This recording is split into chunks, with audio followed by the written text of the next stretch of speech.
Coming up on WCGR News, we'll give you a peek into the making of the Concordia Baila Club. And a look at this year's improv team. As well as a sports update with your Cougar volleyball team. Hi, I'm Samantha Bredesen. And I'm Julius Little. One club on campus is giving students the opportunity to bust out their fancy footwork with the Baila Club. Our WCGR correspondent, Emily Longman, learned the tricks of the tango and also got some inside information about the campus's unofficial bike club. There are tons of clubs here at Concordia. I mean, think of all the emails stacking up in your inbox right now. But how did they all come into being? We did some research to find out how you can make your own club. Freshman Monica Lopez is currently in the process of creating Concordia Baila, a dance club focused on Latin dances such as bachata, merengue, and salsa. Starting it and getting people to support from other people to get you started and get the voice out, and basically getting an advisor to help you out throughout the process. Campus Activities Board will provide money for your club's events. All you need to do is fill out a form and find a faculty advisor. Why, then, would you not want to make it official? Noah Bauer, part of an unofficial bike club, explained why they chose not to take that route. Kind of dangerous because we go downtown and sometimes getting around cars, it gets a little shaky. It may not always make sense to make a club official, but there are so many opportunities for you to be part of campus life. So go out, get involved, and maybe even make your own club. This has been Emily Longman and Nicole Garza, reporting for WCGR. Well, I don't know about the tango, but save me a front row seat to the new Concordia Improv. Starting fresh after last year's finale, the Improvables are set on being the funniest guys on campus. Our WCGR correspondent, Alex Patt, has more. They're fun, they tell jokes, they put on skits, and they plan nothing. They are Concordia's improv group, the Improvables. This year's group has introduced David Knoll as faculty advisor, which helps get the group some funding and allows the group to get more publicity. The group meets every Monday night, 9:30 to 11 o'clock, to practice warm-up activities and also practice playing improv games that will be put on in the shows. The shows occur at least 3 times a semester, and posters are put up all over campus to advertise. The shows are presented in the OPRF room, and it is free for anyone to watch. The audience even gets a chance to interact with performers. We are here at the Improv Club where another rehearsal is going on for another show coming up in October. I'm here with one of the leaders of the club, George Suki. George, why don't you tell us a little bit about this club? Well, this started a couple of years back. We've been doing it here in the KCC for about 5 years. It's every Monday night at 9:30, so you could come after night class, have a good time. What about our next show? Is that coming up soon? It's tentatively going to be in mid-October. So just around the 18th, 19th, we might even try doing a weekday show, so, get your hopes up for that. Don't want to miss it. It's a lot of fun. You absolutely do not want to miss it. Now that should be a class. I mean, the school already offers yoga. You know, it's really a skill within itself. It's very beneficial in a number of work environments, and I think we could all use a little laugh. Definitely. Well, Sam, do you ever watch any television shows where reporters go around from place to place asking people general knowledge questions? Yeah, I think I do all the time. I'm always surprised about how many people get those simple questions wrong. Well, I'm sure if you had to answer those questions, you'd get 100% every time.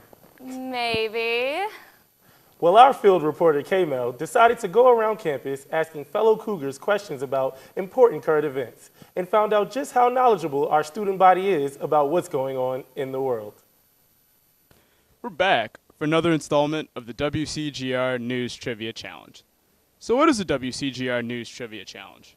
It's where we scour campus, finding fellow students, and asking them current event topic questions, from sports to politics, entertainment.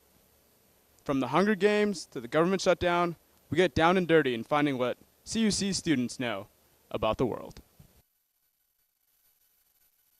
I'm a freshman here at Concordia. How are you liking your first year at CUC? I'm loving it so far. It's fantastic. He's lying. So how did you like your first month or so on campus? I was pretty good, nice and relaxed so far. He's lying.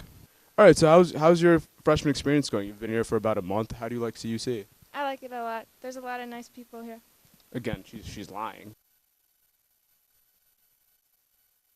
Well, I know they were discussing Obamacare, It probably has something to do with Obamacare. I think it's the Obamacare. It is the Obamacare. No. You know you're currently on CUC radio and TV. Yeah, you said that. Is it WG? WGCR. Is it WCGR? I like it. Fire. Wide fire. Is it Catching Wildfire? Catch Fire. Hunger Games sequel? I don't know. Wildfire.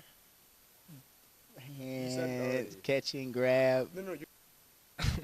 Catching Fire. There we go. I want to say Catching Fire. Hunger Games, Catching Fire. 13. I believe. 13. Add last week's victory. Oh, 14 then. I'm going to guess 7. If you times that by 2. 14. 14. So, Sam, are you still sure you would get 100% on that quiz? Oh man, I'm not so sure. You know, I may not be able to answer all of K-Mel's questions, but I do know the answer to the most important question asked on campus all last week. And what's that? Who would win the homecoming football game? Well, it was a week everyone had been waiting for. Homecoming arrived last week, bringing with it much anticipation and excitement. But before the guys could make it onto the field and answer that burning question, they had got to enjoy a little bit of fun with the special events around campus. The week started off with See You at the Lake and $3 movies all day long. Next up, students were able to meet and greet the homecoming court at a free ice cream social before the voting began on Tuesday. Official voting began for King and Queen on Tuesday, but competitors thought it would be better to fight it out sumo style. Following a night of sumo, Hump Day hosted banner making in the KCC and a Just Dance competition with Dean Hines. With the minutes ticking down to the game and the announcement of the homecoming King and Queen, on Thursday students were able to compete for big prizes during the Minute to Win It game show activity. Our 2013 homecoming queen is Jennifer. Friday, the King and Queen were crowned, but the competition wasn't over for the Cougars, who couldn't wait for the big game the next afternoon. The guys did not disappoint, delivering a 38-28 victory over Rockford University.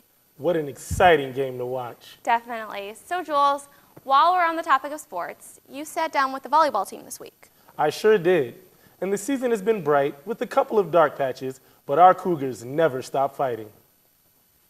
As fall trickles in, women's volleyball is in full swing. About halfway through the season, the team finds itself in a pivotal position. Thus far, it's been an up and down season for your Cougar women, and it's going to take a strong mid-season surge to push them into conference contention. As the season has progressed, we have seen the women's volleyball team flash moments of excellence. Those highlights have been met with some equal lowlights as the team is battling through a very tough schedule. Your Cougar volleyball team has not faltered in effort or determination, and that is evident in their warrior-like mentality in both their wins and losses this season.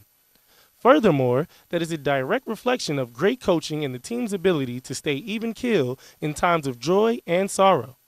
With plenty of games left on the schedule, the team still remains confident in their ability to turn in a winning season. Powered by a young core and led by 3 key seniors in Jenna Boggs, Bianca Gordon, and Lisa Kohler, the team feels good about their current standings and bright future. I talked with senior blocker Bianca Gordon to get her take on the season and more. How do you feel the season's going so far? What's your outlook on the season and the progression your team has been making? Well, so far our win-lose ratio hasn't been the best, but we've been progressing and getting better. We got freshmen that are coming in here that are playing or stepping up and placing their role or whatever. I think they're doing great so far. Being one of the seniors on our team, I'm pretty much like I'm the silent killer. I show how I'm going to do things by what I see on the court. Like, I'm not the vocal of the team. We have like Jenna and Lisa who are more vocal people. They're a great coaching staff. They all complement each other, and I'm so upset that we don't get a chance to work with them in the future, but I love them, each one of them. By the end of the season, we want to be top 6 in the conference so that we can move on to the conference tournament, because last year it was top 8, so now that they lower it down to top 6, it's more of a challenge for us. Me personally, I want to be first team all conference. So in order for that to happen, we have to work together as a team. Looking to capitalize on the opportunity to post a winning season, the volleyball team definitely has their work cut out for them. But this resilient bunch is certainly up to the task. With a dominant season in mind, your CUC women's volleyball team is set to scrap its way into the playoffs. And that's all for your CUC Sports Update. I'm Julius Little with WCGR News. Now it's up to you, the student body, to get out there and support our teams. Fill up those stands with maroon and gold pride. And from all of us here in the WCGR studio, have a great evening.